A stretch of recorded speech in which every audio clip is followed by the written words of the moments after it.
Good. Hello, Facebook and YouTube. It is good to use the best china, the most genuine goblets, the oldest lace tablecloth, or a fragile cup of revelation. Quiet crash, the deadly catastrophe. Lived, loved, laughed over, wept over, where nothing is ever lost or found. The oldest lace tablecloth, a cup of revelation, but not to touch, not to handle the artifacts of being or spilled or spoken or stained or mended, where nothing is ever lived, loved, found.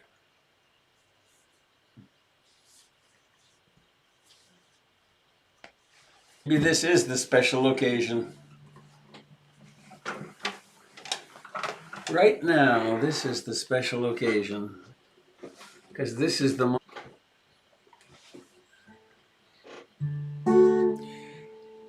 Do any of you know or know of David Lloyd?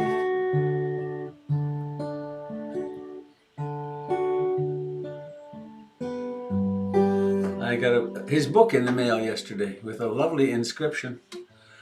I just opened it this morning. He's a colleague or follower of Joanna Macy.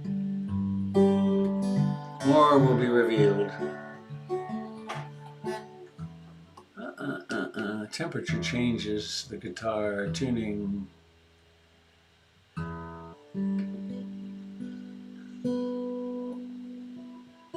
right.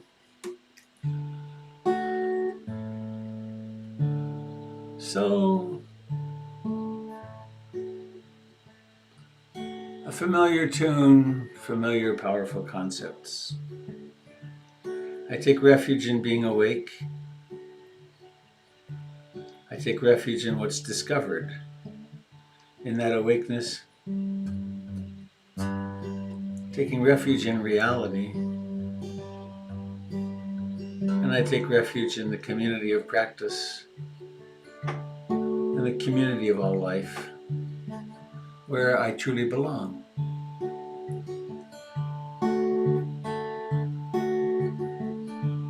I take refuge in the Buddha, the one who shows me the way in this life. Namo Buddhaya, Namo Buddhaya, Namo Buddhaya.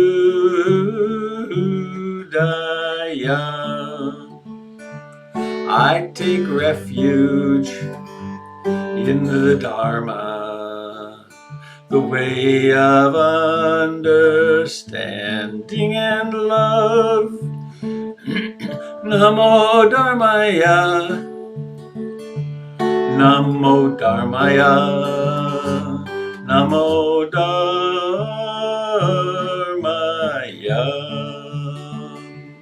I take refuge in the Sangha, the community of mindful harmony. Namo Sangaya, Namo Sangaya, Namo Sangaya.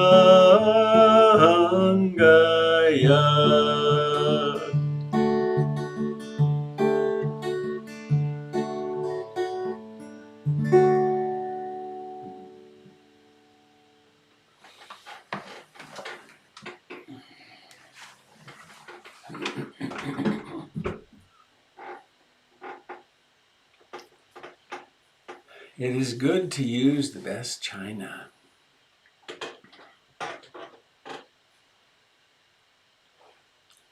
It is good to be fully alive in this moment.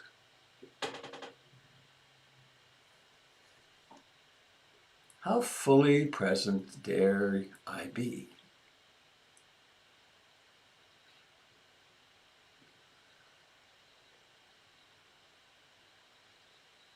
What thoughts would I rather not know are in there? What sensations in this body am I loath to experience.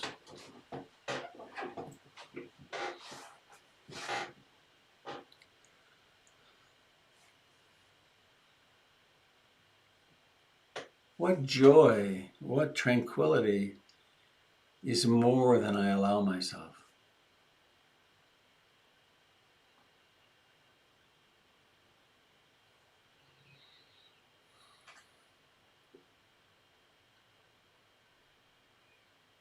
And so we come home to now.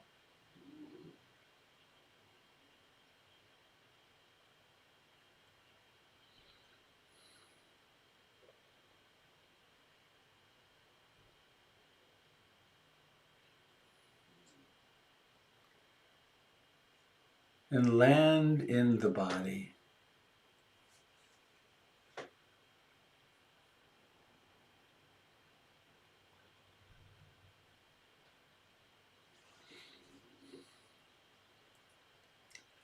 Not some idea of the body, not some image or fantasy,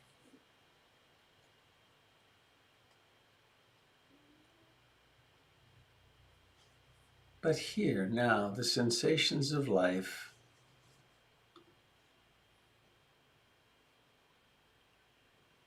here.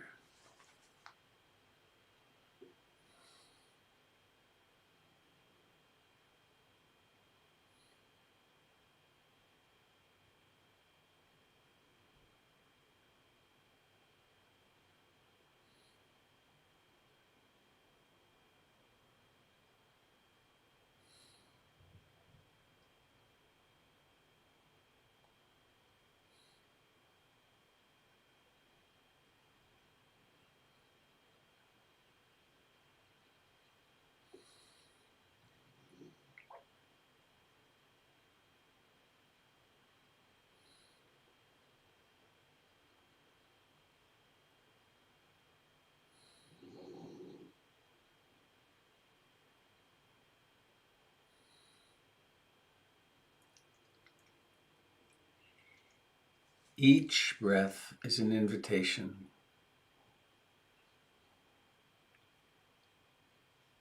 We create mindfulness and concentration and all the other wholesome mental factors. Here now, with this breath.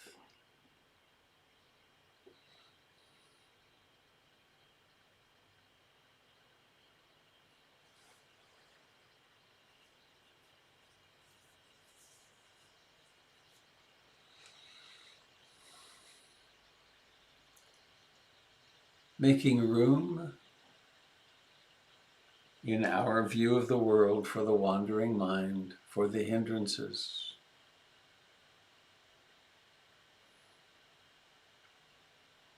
Embracing life in its fullness,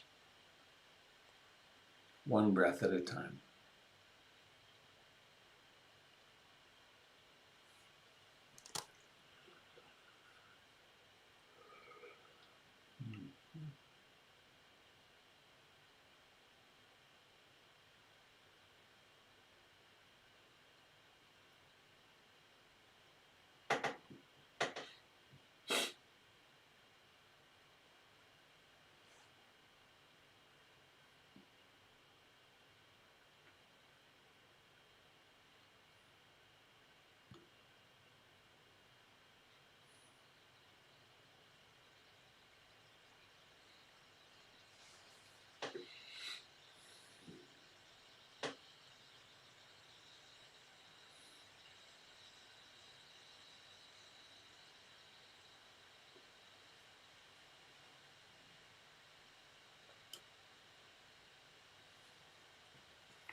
awakening from sleep happened some time ago. We now participate in the awakening from the trance of everyday life.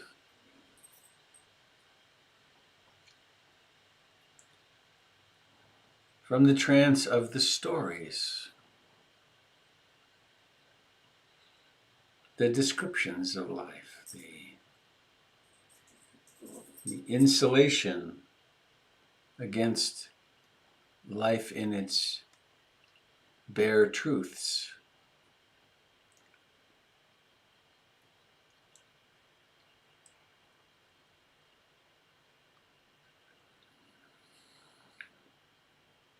We participate in the mysterious knowing, awareness that happens in the middle of wandering minds. That is, aware and awake to the fact of being awake.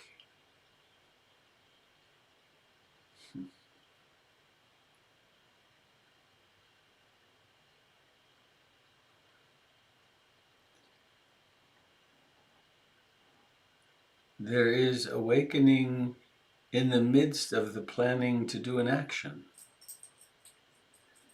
at the intention phase, and then a little sliver of choice comes into our life. Shall I do this or shall I not? Does this lead to my happiness and the happiness of all beings?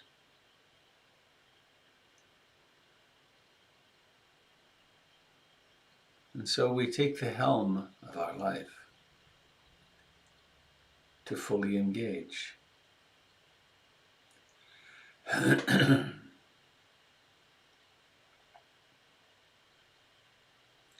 And each breath has its beginning, its rising to fullness, its changing direction, its decline, and then its vanishing. How close can we actually be?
For the time of sitting together,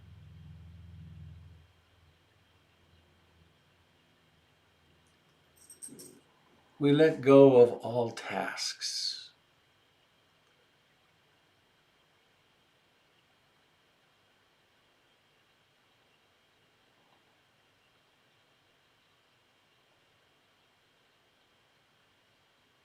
and fall into just being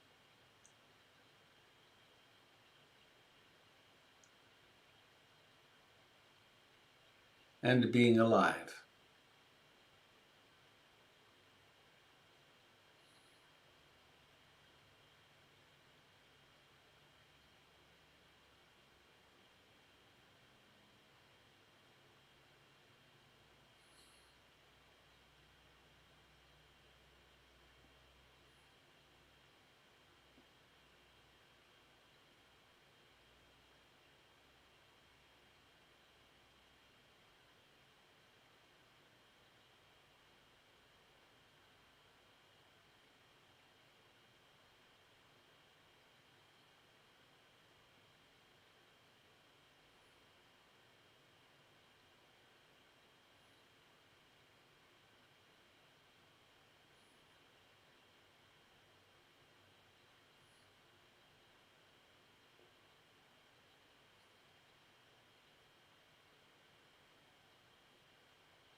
awakening to the reality of the 5 hindrances.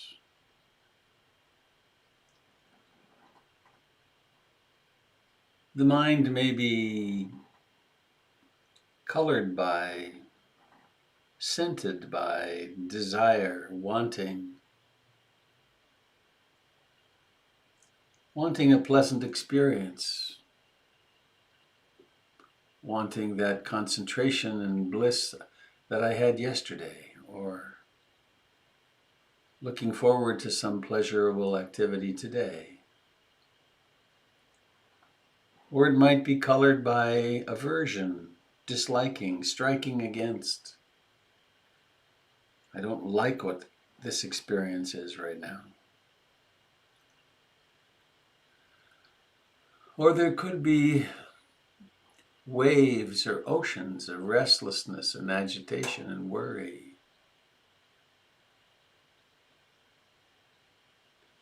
And so there is noticing these exist.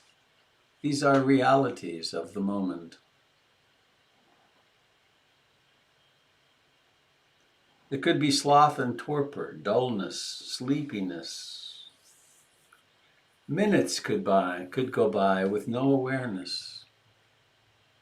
And then, suddenly, there is awareness. Doubt could be visiting. Why am I doing this? Does this work? Is this the right meditative approach for me?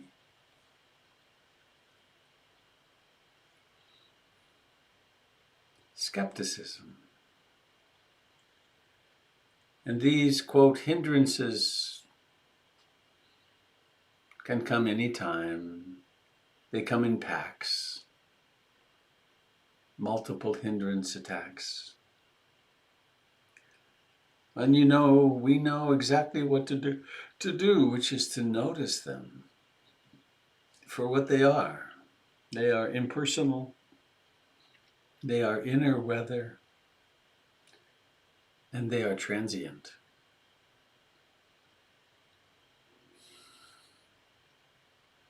And we land in the body.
And let us remember the invocation.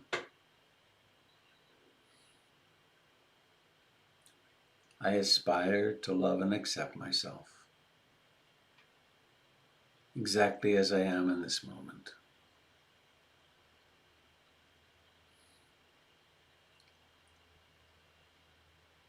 Which includes, I aspire to love and accept the experience of this moment.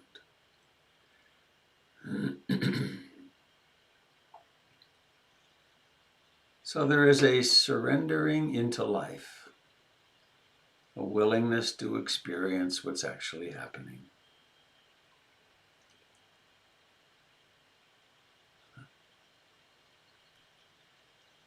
And also, whenever I'm hurting, no matter how I'm hurting, emotionally, physically, sickness,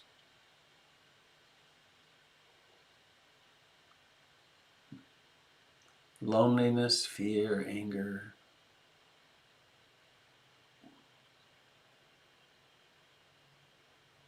it's my intention to hold myself in sweet compassion.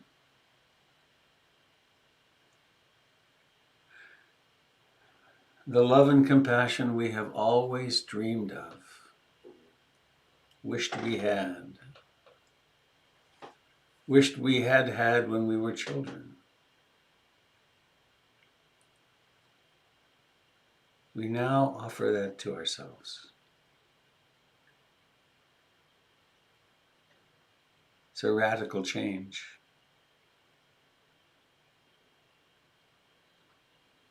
It's part of taking refuge. Take refuge in loving myself. Of course, it includes loving all beings.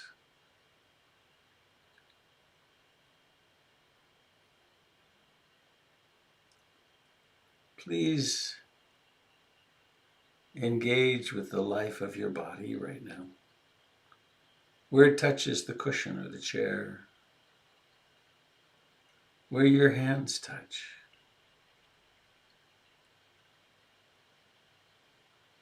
Receiving this with great love.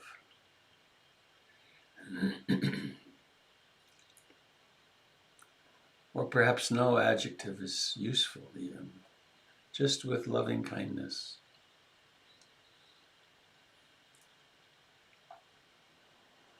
Perhaps bring to mind something that you are worrying about.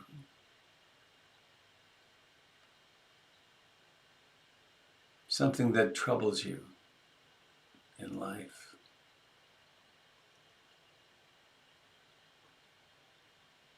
How would it be to accept it fully, exactly as it is? And to see that it's teaching exactly what we need to learn.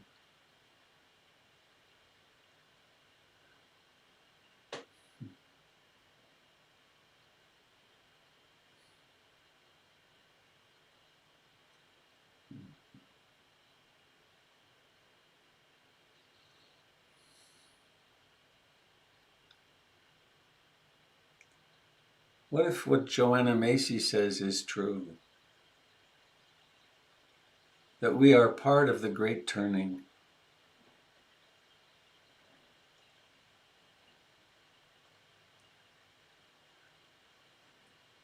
The great revolution of consciousness.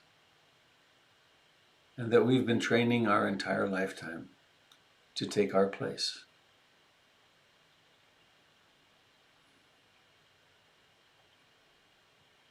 So all the pain, all the difficulty is part of our training in awakening.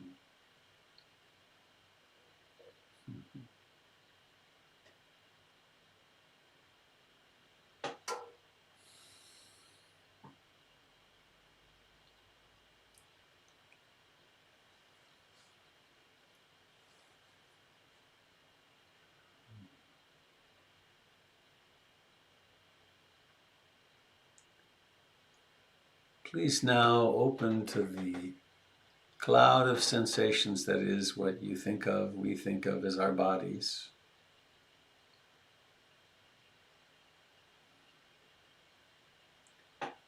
Let the awareness come alive in the face and the eyes.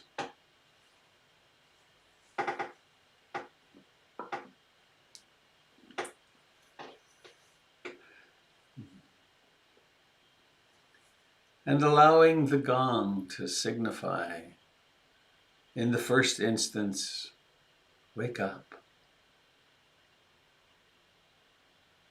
Be present. And then with the second gong, becoming aware of the intention and then making the effort to lift the eyelids. And then being aware of seeing as it emerges.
I have one announcement, which is the reminder that Friday night, Kate Staples has an ongoing gathering. And Sunday night, twice a month, Kendall Summers is on Zoom. And they both bring a very beautiful flavor and style to the Dharma, and I encourage you to check them out. And then, of course, there's every night of the week, there's Jim on Mondays and Gary on Tuesdays and so on. So there's as much encouragement and support for practice and for waking up as we can take in, I think. That actually was just an idea. I think maybe someday I'll attend every gathering of the week. That'd be fun. So, dear friends,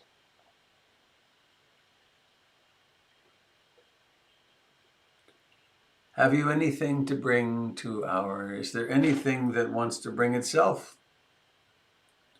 to our gathering this morning? To the hearts of our friends here on this broadcast or whatever this is.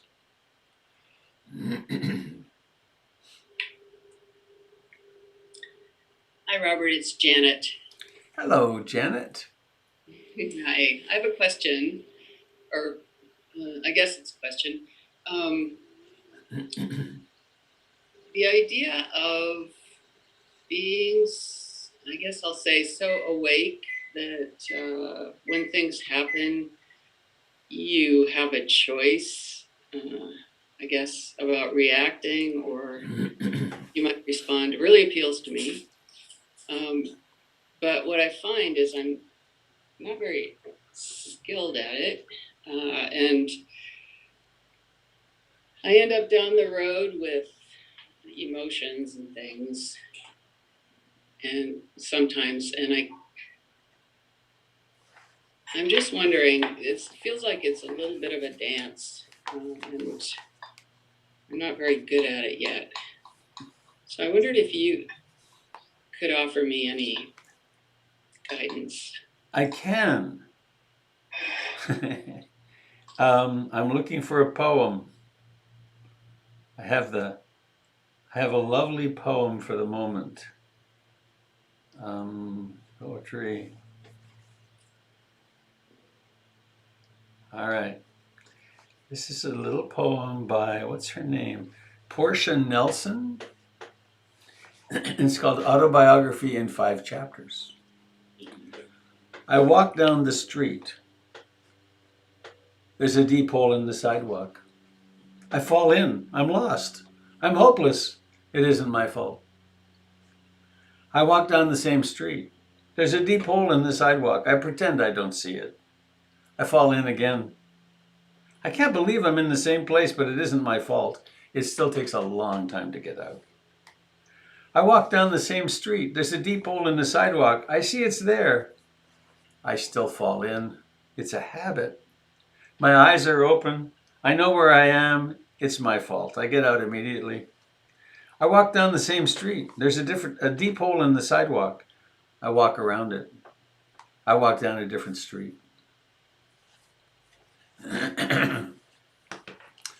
And this is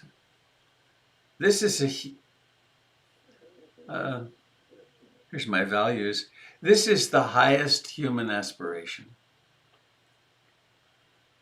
This is changing the very way we relate to the world to be based in love, compassion, and wisdom. And so, and some of the patterns, like some of the emotional reactive patterns that you have and I have and everybody have, they're woven into our personality. They're woven into our character. They're part of our biology. And so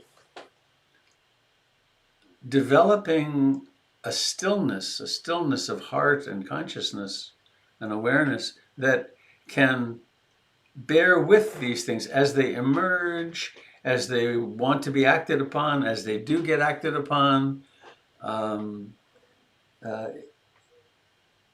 It's really quite an undertaking. And to make progress at all is really remarkable. It's encouraging to me that it's possible even to really make this kind of change, because it's not just accepted as the way it is. It's, well, you watch. And sometimes, and I bet this is true, let me ask it as a question. Is it not true that sometimes old familiar reactivity patterns arise and they're noticed and you don't act on them? Mm-hmm. It's beginning to happen. Yeah.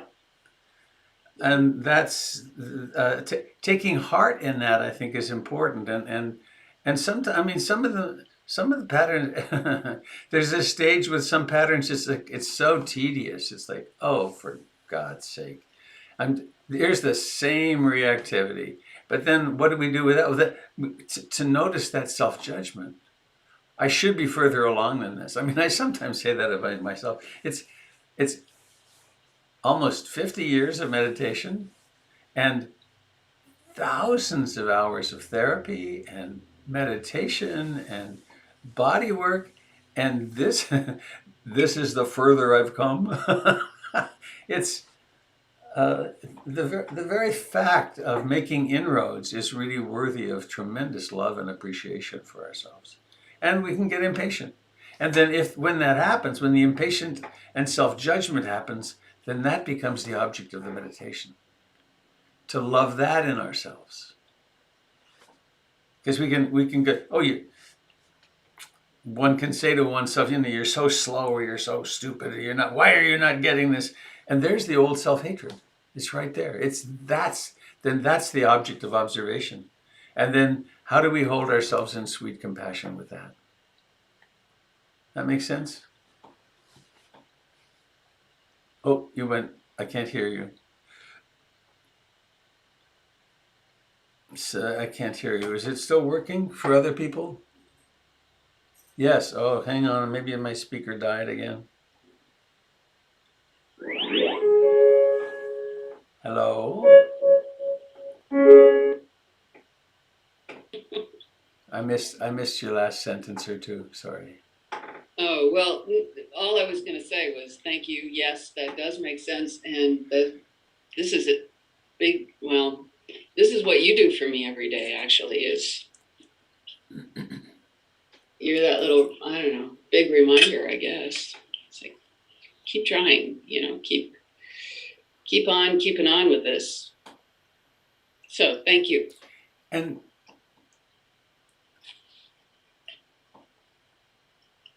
there's also, there can be a sadness in it of how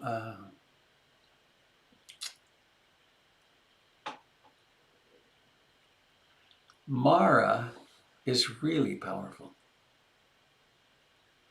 And our old habit patterns are really powerful. And our emotional reactivity to things is really powerful. And they've all kept us alive through billions of years. As the species has evolved,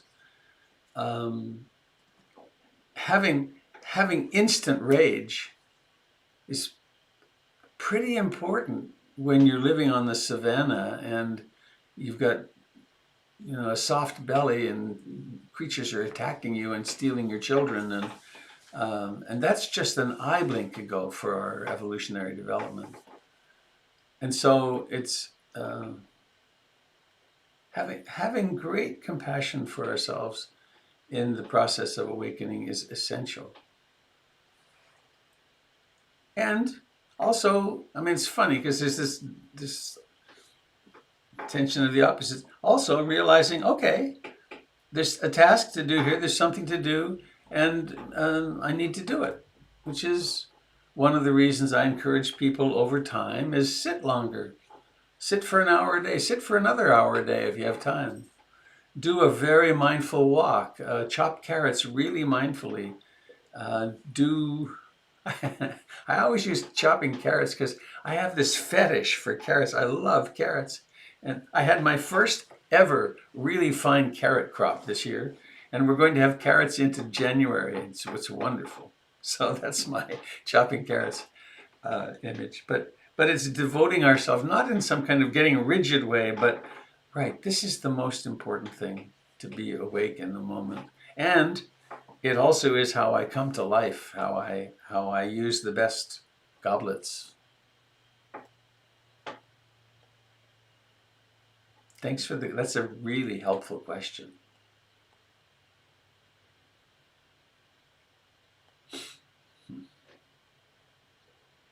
Hey, Robert. This is Lauren. Hi, Lauren. I'm going to look for you. Here in the corner. Oh, there you are. Can you see me waving? Hi. Yeah. Good morning. Thank you, Janet, for that question. My question, if you can address how this whole discussion, which is just incredibly valuable for me, and how this relates to I accept myself exactly as I am in this moment. I've just been struggling with this for months now, and I'm glad to have an opportunity to hear a little bit more about that.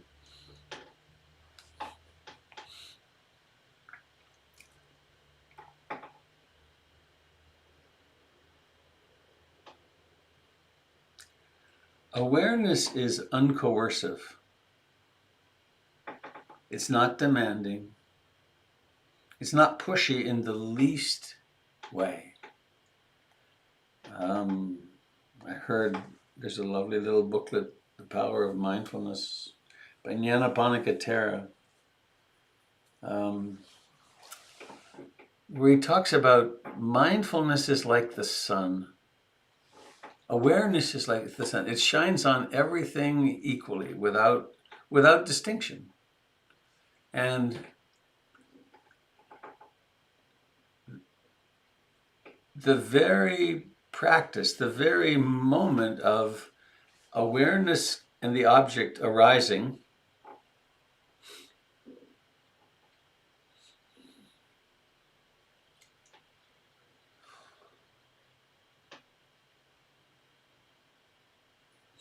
let me pause for a second.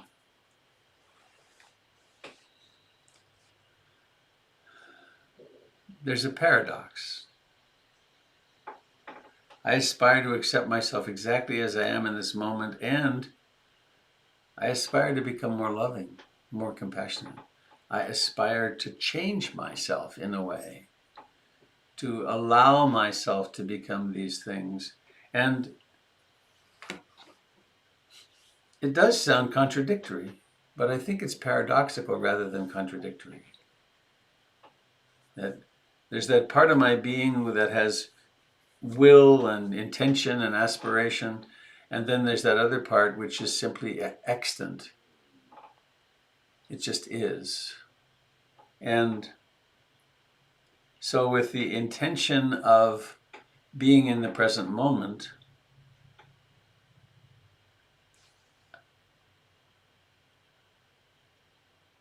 when in the present moment, and some impulse arises out of our conditioning, 12 steps of dependent origination, here some impulse arises out of our conditioning. This is my habitual response. This is what I always do.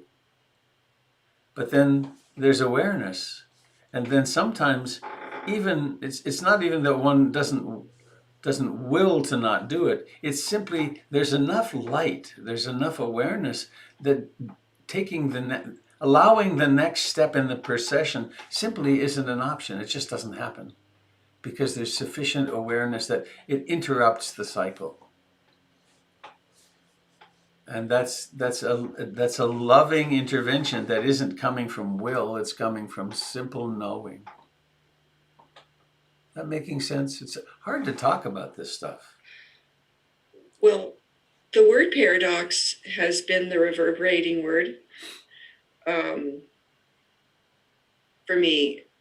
And so that lands for me nicely. And the concept of a gentle allowing as opposed to a willful forcing or a, guilt inducing, I messed up again.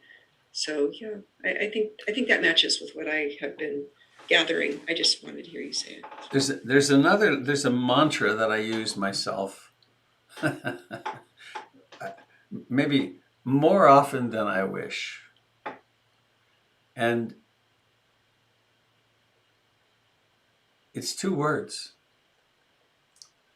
Human again.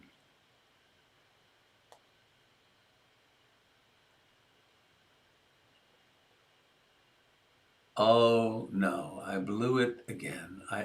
I did. How many times do I have to do this old habitual pattern? I thought I had dealt with that. And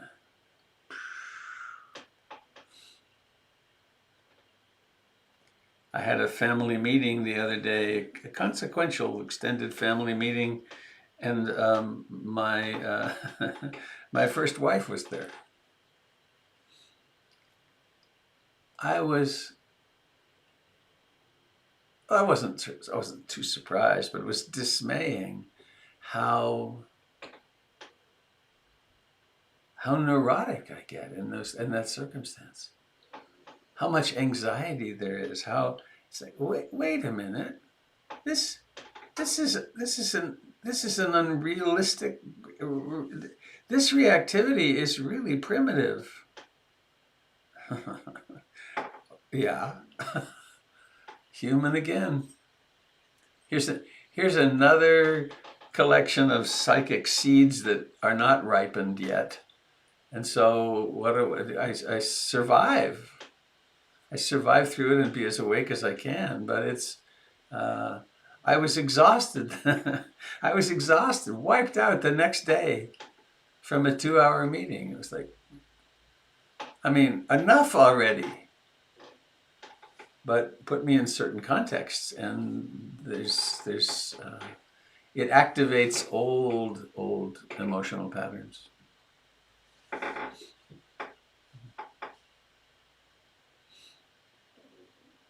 Thank you. Mm. Very, very helpful. And I don't know if that ever goes away. It's certainly diminished. But there's this hypothetical creature, the fully enlightened being, and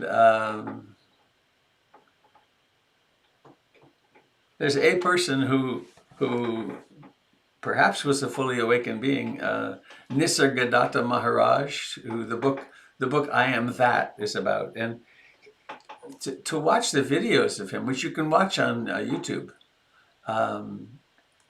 he was an irascible guy. He was so grumpy with people, and one can say, well, he was doing that, for their benefit and so on. But he seemed to still have a personality, and I wonder what it was really like to be him. So, thank you.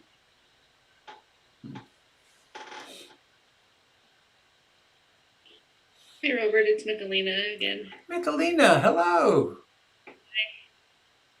First, I want to say, thank you so much for today and all the days, and thank you to all this community, this sangha. It's really meaningful and wonderful for me. I have another question. It's actually kind of related to something you were just talking about. That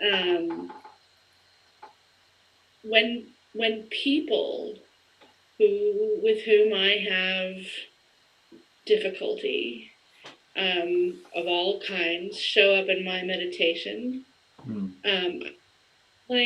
I have an idea of okay, is that extend loving kindness, but it feels very it just feels like a little tiny seed that I have, and I would love it if to expand that seed, and expand that my understanding of that, if or maybe I'm on the wrong track. I'm a little confused. You're in meditation, and someone emerges, a memory or a thought or a memory, a thought, of worry. Like there's a young person in my life who's they're not my child, but I was asked to parent them a few times, and I worry about them, and we have a relationship, but it's difficult, and I find myself as I'm kind of coming into more and more awareness, I'm seeing more and more of the patterns that we were in due to our families of origin, and it was a really it's been an awareness that's been growing over the course of years, and it's been a big source of papancha for me, and when they come up, I can get on that loop, that train of just worry and are they okay, and also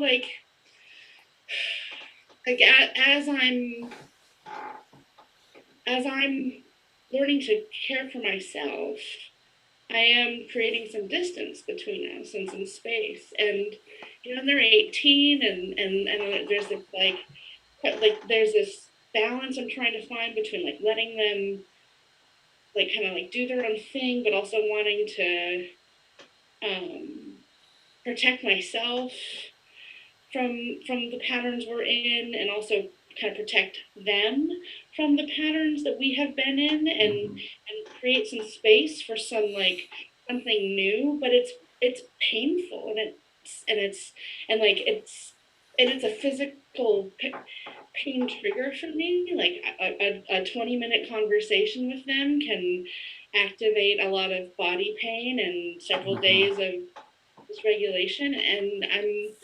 And I have worked with it by like extending loving kindness to them in my meditation. And it's been kind of interesting because there was a time when I was doing that like every day when I was practicing on my own, and like I don't and like shifts started happening for them. And I don't want to, I have a tendency towards magical thinking, but I don't want to get too like whatever about it. But I was like, oh, like, okay, like this is interesting. um but I Yeah, but I find I find myself like, and not just them, but and other people of this is kind of like, oh, there it is. And I have there are these rabbit holes that I can go down.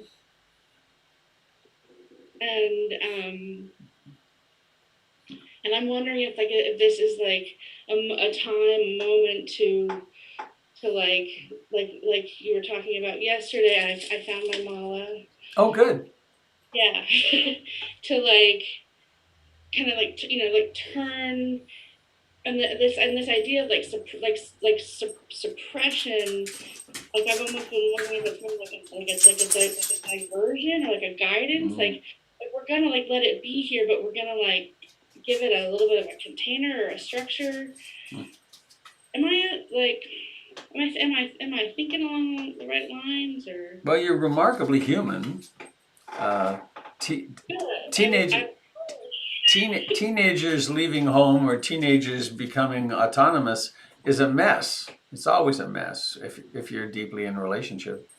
But I had a couple of humorous things come to mind. One is I worked in residential treatment with drug and alcohol treatment for some years, working with my own codependency issues, and I learned lots of very fancy definitions of codependency that were complex.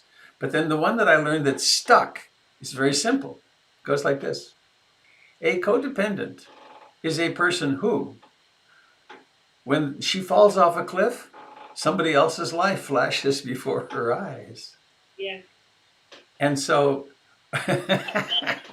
so, so this 18-year-old is camped out in your head and heart as though she, he, they were you. And they're actually a separate person, completely separate person. And then another thought came to mind when I was in India a long time ago, practicing as a monk. My teacher, he was a man of few words, and but he said to me almost every day, and I don't know if it was personal to me because of my neediness or what, but he said, Robert, when I meditate, I never think of you. I never think of anybody. And so what I took from that ultimately was like this person, this teenager that you love and you're enmeshed with somewhat. Your boundaries, your hula hoops overlap more than would be healthy for you or them. So it fits with what we talked about yesterday or the day before, whenever that was, that you might need to have a little more the sort of discriminating wisdom, a little more of cut that. I'm not thinking of that person. Get out of my head right now. Okay. And because you're not responsible for them, and you can have this. You may have some influence upon their destiny, but you are not in control of that. I mean, it's and though there's a slipperiness. You mentioned the magical thinking, which we can fall into. It's like, well, if I'm loving enough, then maybe he, she, they will become, and that's a trap. And we're using up our precious life energy in a fantasy, which is not helpful. But when my son was born, it was a natural childbirth in a cabin, and the nurse midwife handed me the scissors when he was still connected to his mother with the umbilical cord. They clamped it, and then she handed me the scissors and said, "You can cut it." And I did. And these words came to mind that were totally spontaneous, which were, "I set you free." And I realized in that moment that that's what I would be doing for the rest of his life. And there is a period when we're responsible for every diaper change and every feeding, and this little creature would die if we didn't really attend to it. And then gradually they have to fight their way free and develop a separate autonomy. And then ultimately we come to the realization that we are totally powerless over the destiny of our children, of our loved ones. That we can do a lot, but ultimately it's not my job, and it will get sick if I keep it as my job. So, and burdensome.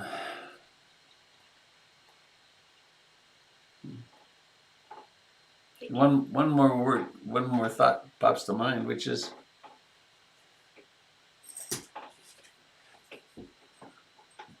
Michalina, it's really okay for you to focus on your own life and to take care of yourself.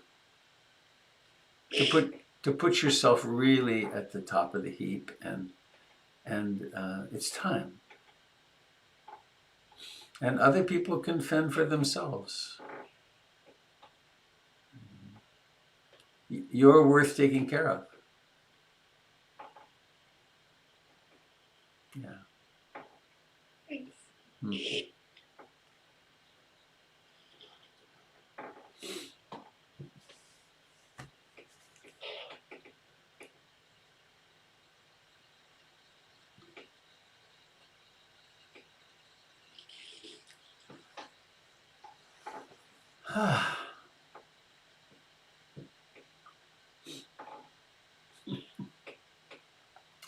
Well, this is my idea of a good time.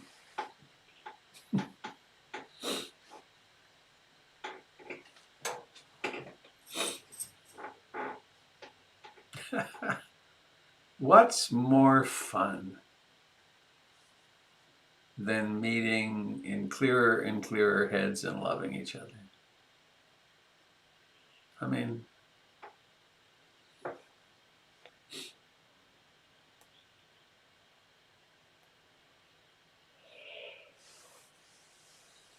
I should remember. I did remember. It remembered. Tuesday morning next week is a dance meditation at 6:30. Right here, this channel. But we did it yesterday, I think. God, it's a long time ago. We did it yesterday morning, and we had 8 or 10 people, and it was fun. We start in silence, and then music comes on, and then we dance. And then it stops, and then we become aware of standing. And then a different genre of music comes on. I have a favorite guitar piece. I'm just going to play it on. It's a wailing guitar piece. I'm going to play it on Tuesday morning. So come to that if you wish. And then at 7 we'll begin our traditional sitting practice.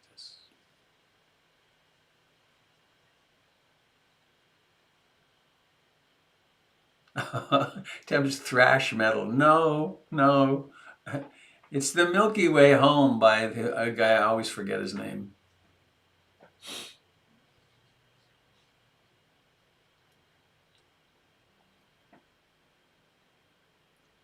I don't know that I have any thrash metal. Maybe no doubt I try to be eclectic, but I'm old. Up Inagata de Vida. What's that? You could pull up Inagata de Vida. What's that? Oh, you don't? Oh, wow. That was It sounds like an Italian pastry or something. Iron Butterfly. It was a first, like it was a 30-minute long, huge metal rock thing with an impressive 10-minute drum solo. I mean, it's quite something. Huh.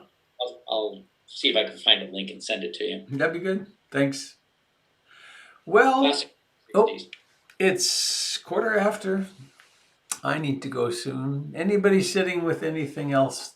Lovely selection of questions today. Very helpful.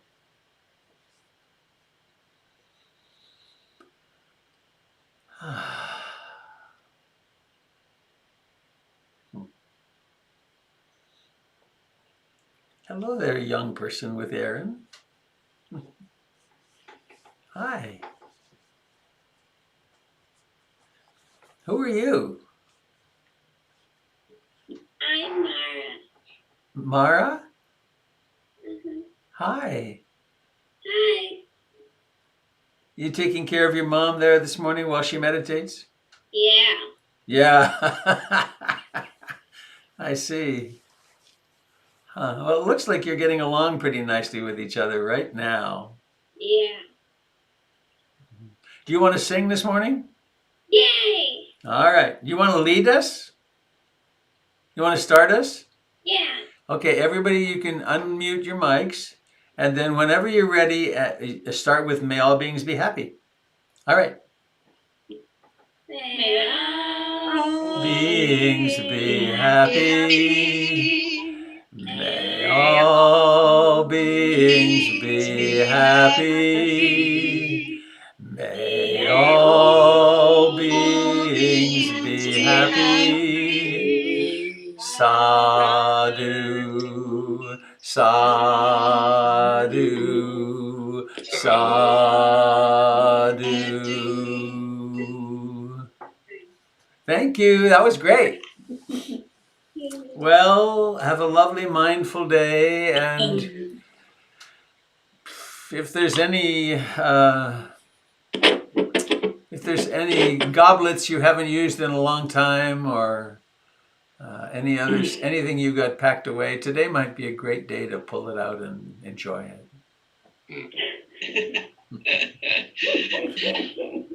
Bye-bye. Bye. Thank you. See you soon. Bye. Thank you. Be well, everyone.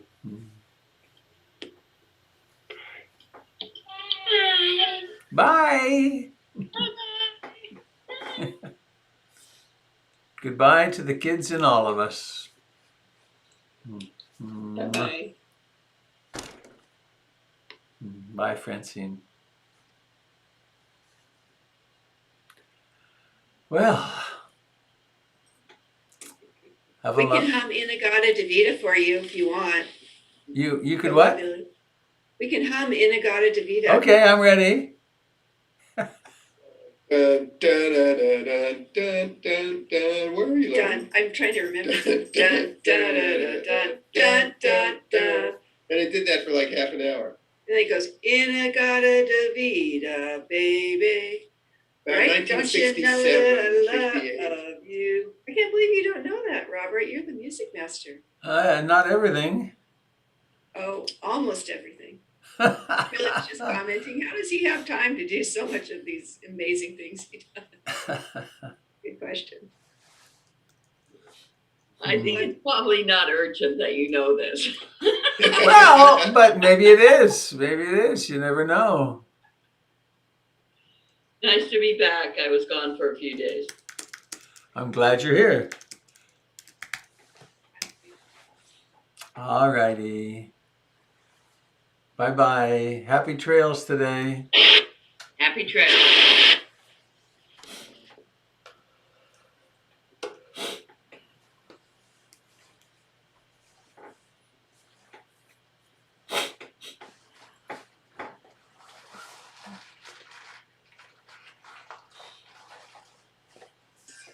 Hey, Robert.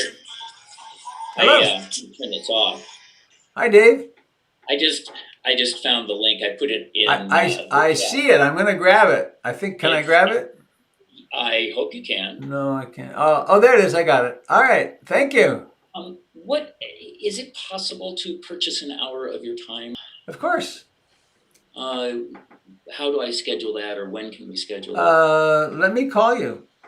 Okay, that'd be I'll great. oh, let me get rid of this. I've got, I have, oh, no, it stopped. That's good.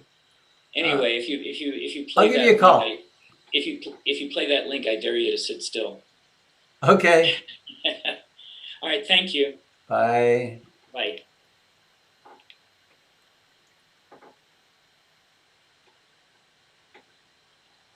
Hello, Sandra.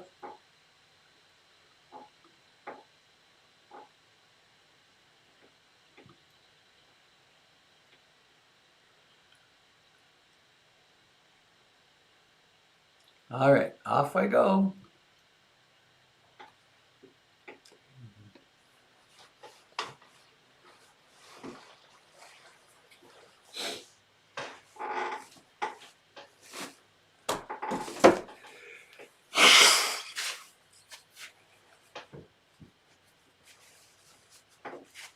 Oh.